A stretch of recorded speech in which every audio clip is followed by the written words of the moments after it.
Bonjour à tous et bienvenue. Nous allons revenir en détail sur le match qui a opposé l'AS Saint-Étienne au Paris Saint-Germain, un affrontement qui s'est soldé par une victoire écrasante du PSG sur le score de 6-1. Nous analyserons les performances des deux équipes, joueur par joueur, en nous basant sur les notes attribuées par différents médias sportifs. Avant de plonger dans l'analyse, rappelons le contexte de cette rencontre. Le PSG, leader incontesté de la Ligue 1, se déplaçait au stade Geoffroy-Guichard pour affronter une équipe de Saint-Étienne en difficulté, luttant pour son maintien dans l'élite du football français. Dès le début de la rencontre, Saint-Étienne a surpris en ouvrant le score grâce à un but de Stassine à la 10e minute. Cependant, le PSG a rapidement réagi, égalisant sur pénalty par Gonçalo Ramos avant la mi-temps. En seconde période, les Parisiens ont déroulé leur jeu, inscrivant 5 buts supplémentaires par Kvaratskhelia, Joao Neves, Désiré Doué, auteur d'un doublé, et Mbaye, portant le score final à 6-1 en leur faveur. Passons maintenant à l'analyse individuelle des joueurs en nous basant sur les notes attribuées par différents médias.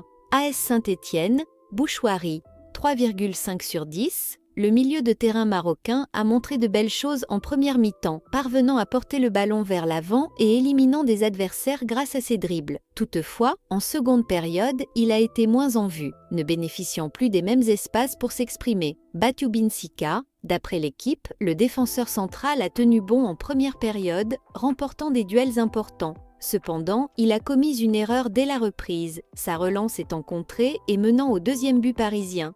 Il a ensuite été impliqué dans le troisième but encaissé par son équipe. Petro, 2 sur 10. Toujours selon l'équipe, le défenseur a réalisé quelques interventions défensives notables en première mi-temps, mais a connu une seconde période catastrophique, concluant son match en inscrivant un but contre son camp. Du côté du Paris Saint-Germain, Désiré Doué, selon Culture PSG, le jeune milieu de terrain a été impressionnant, inscrivant 2 buts et se montrant très actif offensivement. Bradley Barcola, d'après l'équipe, l'ailier parisien a été particulièrement en vue, contribuant activement aux offensives de son équipe et étant impliqué dans plusieurs buts.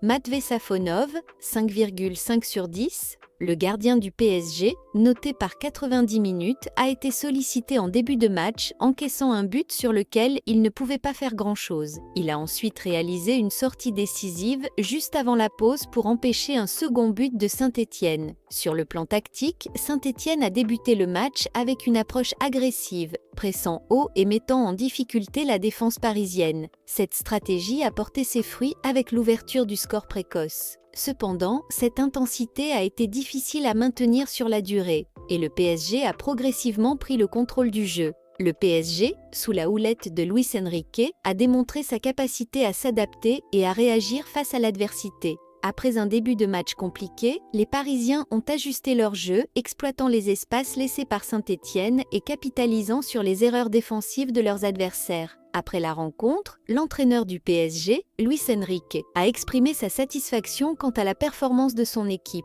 soulignant l'importance de maintenir une telle intensité pour atteindre les objectifs fixés, notamment en Ligue des Champions. Du côté de Saint-Étienne, le coach a reconnu la supériorité du PSG tout en mettant en avant les 20 premières minutes encourageantes de son équipe. Il a insisté sur la nécessité de tirer des enseignements de cette défaite pour les prochaines rencontres cruciales dans la lutte pour le maintien. En résumé, cette rencontre a mis en lumière la différence de niveau entre une équipe parisienne en pleine maîtrise et une formation stéphanoise en difficulté. Le PSG se rapproche un peu plus du titre de champion de France, tandis que Saint-Étienne devra rapidement rebondir pour espérer se maintenir en Ligue 1. Du côté de Marseille, 4 défaites en 5 matchs, podium en danger, attitude qui interpelle, l'OM est en crise. Avec une 4e défaite en 5 matchs, samedi, les Marseillais ont perdu tous leurs jokers dans la course au podium. Au-delà des résultats, les attitudes de certains interpellent et les faiblesses récurrentes questionnent. S'ils avaient encore un doute pour qualifier les secousses qu'ils traversent, Roberto De Zerbi et ses joueurs ne pouvaient plus l'ignorer quand ils se sont avancés, tête baissée, devant le parquage marseillais dans un coin du stade de l'Aune. Samedi, Quelques instants après la gifle reçue chez le mal classé rémois, Adrien Rabiot est resté stoïque, un pas devant ses coéquipiers, pour affronter le courroux de leurs supporters qui hurlaient à gorge déployée le traditionnel « mouille le maillot » ou « casse-toi ». Le chant contestataire ne présage jamais rien de bon du côté de Marseille et il confirme surtout la situation alarmante de l'OM. Battu 4 fois sur les 5 derniers matchs et désormais menacé par de nombreux adversaires dans la lutte pour le podium.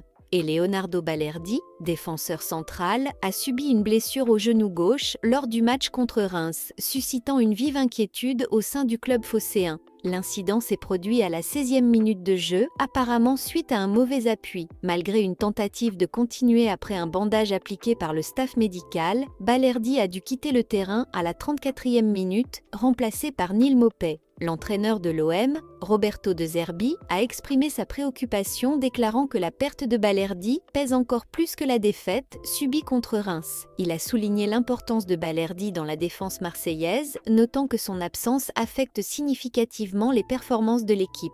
Selon les premières évaluations médicales, Balerdi pourrait souffrir d'une entorse du genou. Des examens complémentaires sont prévus pour déterminer la gravité exacte de la blessure et estimer la durée de son indisponibilité. Cette blessure intervient à un moment critique pour l'OM, déjà confronté à des défis défensifs en raison de l'absence d'autres joueurs clés. L'indisponibilité potentielle de Balerdi représente un coup dur pour l'équipe, qui devra adapter sa stratégie défensive en son absence. Historique des blessures de Leonardo Balerdi, 2021-2022, blessure à l'épaule ayant entraîné une absence de 91 jours et 7 matchs manqués. 2018 à 2019, blessure faciale subie lors d'un match avec l'équipe d'Argentine des moins de 20 ans. Le contraignant a quitté la sélection pour le reste du tournoi. La situation actuelle nécessite une surveillance attentive et les supporters de l'OM espèrent un rétablissement rapide de leur défenseur central. Du côté du Real Madrid,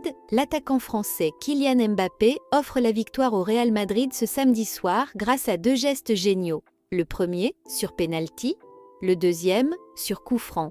Indirect, il n'est pas passé loin d'inscrire le premier coup franc direct de sa carrière, dans une soirée qui lui permet d'égaler les 33 buts inscrits par Cristiano Ronaldo lors de sa première saison au Real Madrid. Kylian Mbappé s'est montré particulièrement efficace sur coup de pied arrêté face au Corias Leganés en Liga. 3-2. Et tout le monde retiendra cette 76e minute lorsque l'attaquant français a posé le ballon à 22 ou 23 mètres du but. Une touche pour Brahim Diaz qui stoppe la balle pour que Kylian Mbappé s'ouvre l'angle et permette au Real Madrid de mener.